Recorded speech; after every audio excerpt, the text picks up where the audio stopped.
Hello students, I hope you are doing well. Today we will talk about a very interesting chapter and the name of the chapter is Safety and First Aid. सुरक्षा और प्राथमिक उपचार.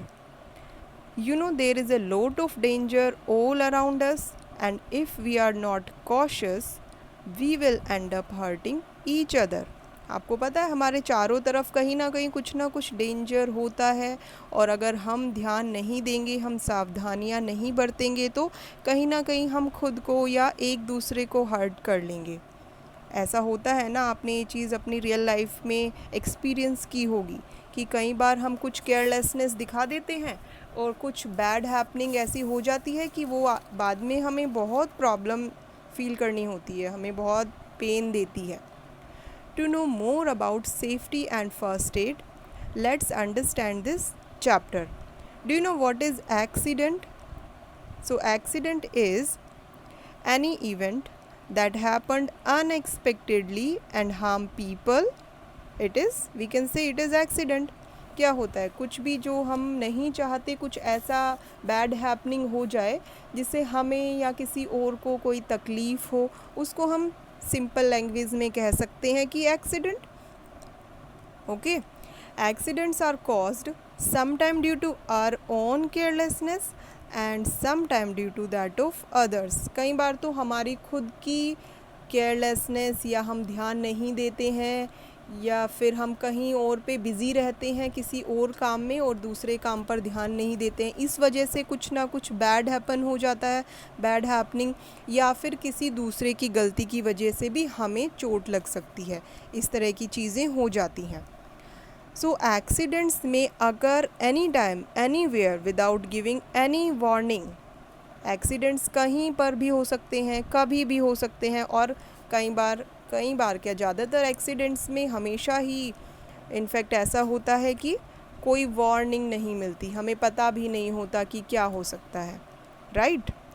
सो we often get hurt at home, in school, in the playground और on the road and many more. हमारी life में हम इतना ज़्यादा आते जाते हैं बाहर, इतना सब कुछ करते हैं, हम नहीं जानते कि हमें कहाँ कब कैसे चोट लग सकती है. So, we should follow safety rules to avoid accidents.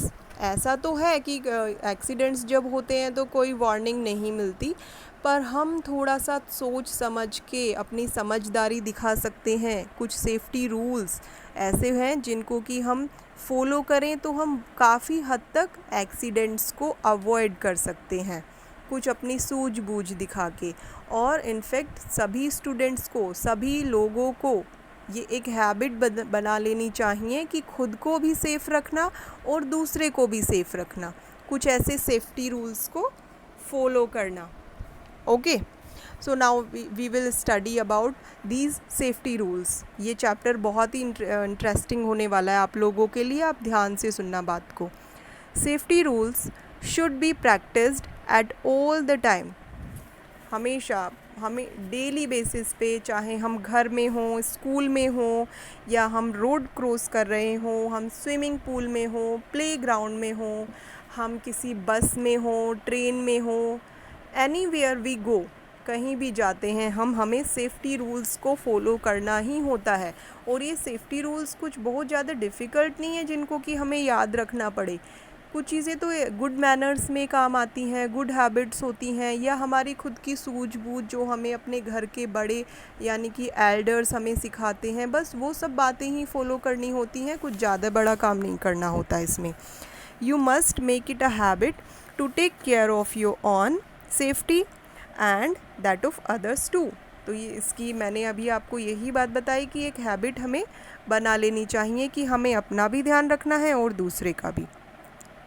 Now let us discuss some of the safety measures we need to follow. कुछ सेफ्टी मेजर्स जिनके बारे में डिस्कस कर लेते हैं.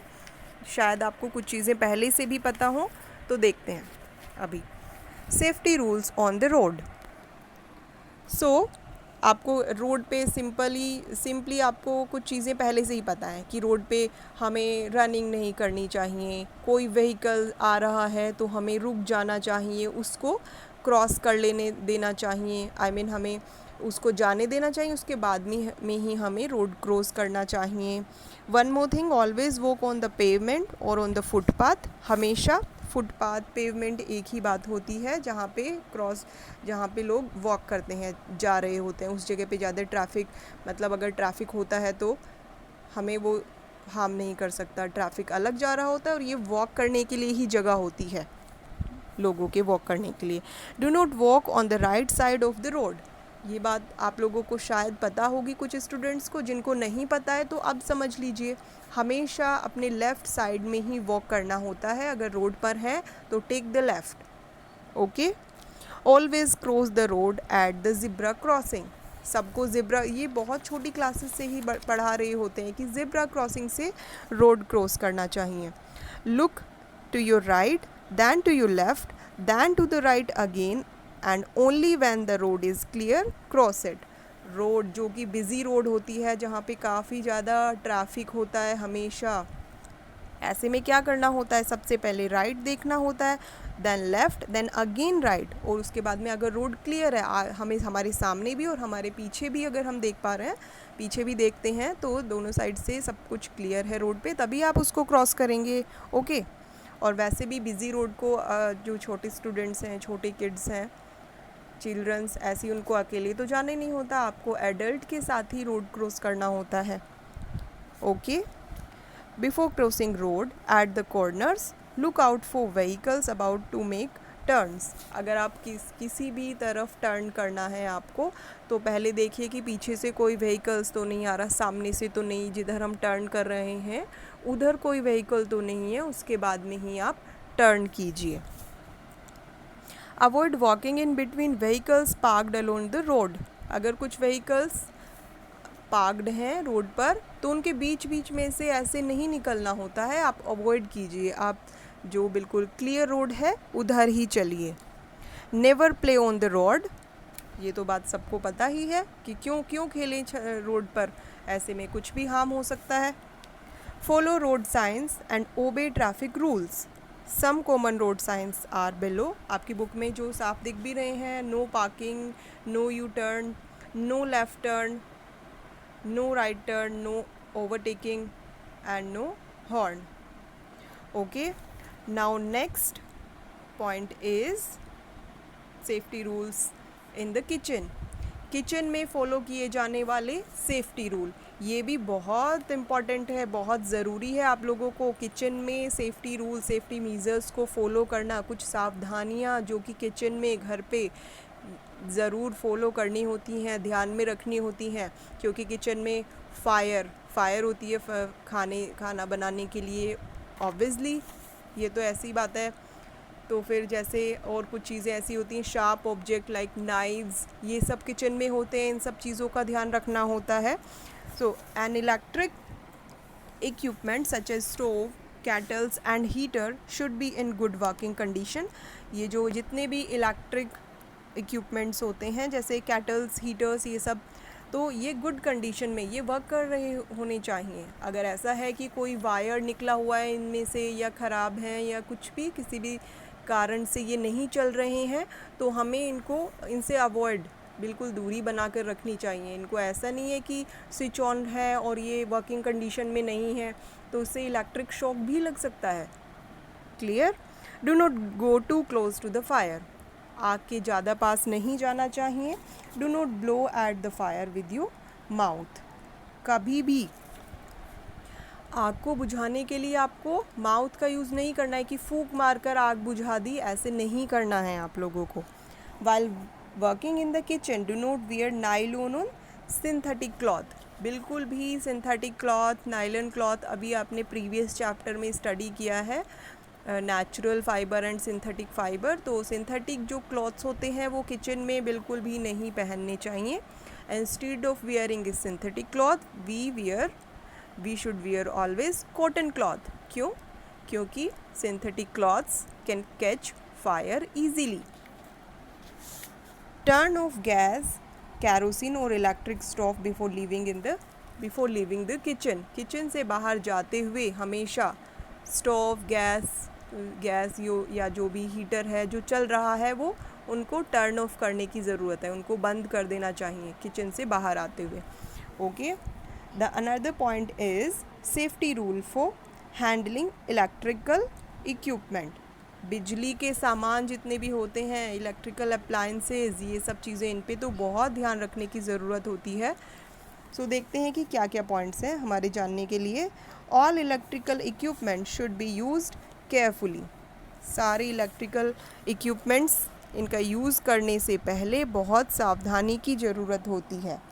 The switch should be turn off before touching electrical stoves और heater.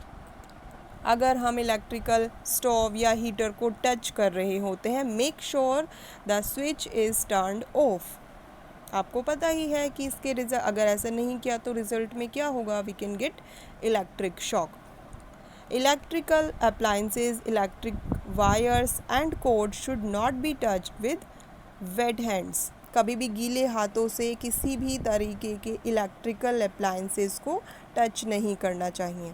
Do not try to repair electric wires, plugs और fuses. जो आप लोग अभी काफ़ी छोटे हो, छोटे चिल्ड्रंस, ओके, सो आप लोगों को कभी भी ये इलेक्ट्रिकल वायर्स, प्लग्स, फ्यूज़ ये रिपेयर करने की ज़रूरत नहीं है। उसके लिए जो मैकेनिक्स होते हैं, जो इलेक्ट्रीशियंस होते हैं, उनका काम है ये।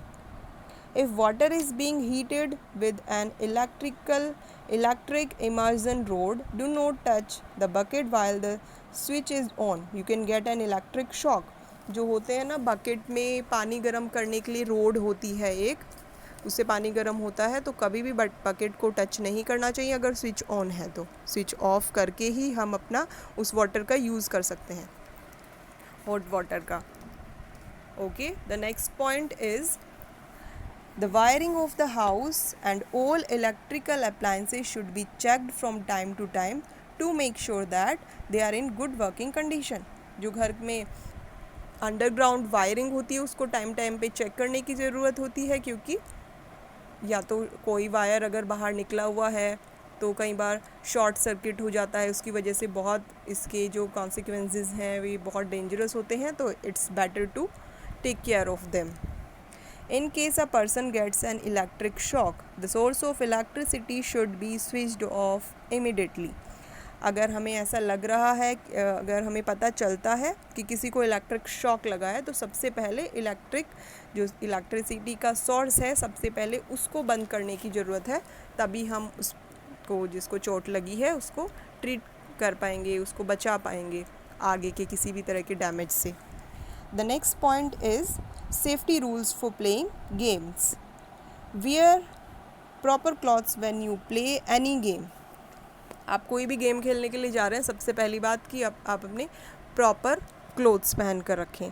Never play a rough game और रन अबाउट रशली। कभी भी कोई इतना रफली किसी को दौड़ भाग करना, खींचातानी करना या किसी को हर्ट करना, ऐसे गेम कभी नहीं खेलने चाहिए। किसी भी तरह का बहुत ही हम रफली हार्श तरीके से रन कर रहे हैं एक दूसरे के ऊपर, या एक दूसरे को हर्ट कर रहे हैं, मार पीट कर रहे हैं, ऐसा कोई भी मजाक में भी ऐसा गेम नहीं खेलना चाहिए। इससे कई बार समझ नहीं आता कि दूसरे को कितनी चोट लग सकती है, या फिर हमें खुद को कितनी चोटें आ सकती हैं, इंजरीज, अनजाने में ही सही, लेकिन इससे हमें भी चोट लग सकती है। Do not throw things at each other. एक दूसरे के ऊपर कोई भी सामान मजाक में नहीं फेंकना चाहिए। Do not play near thorny Hess's और बार्ब्ड वायर्स।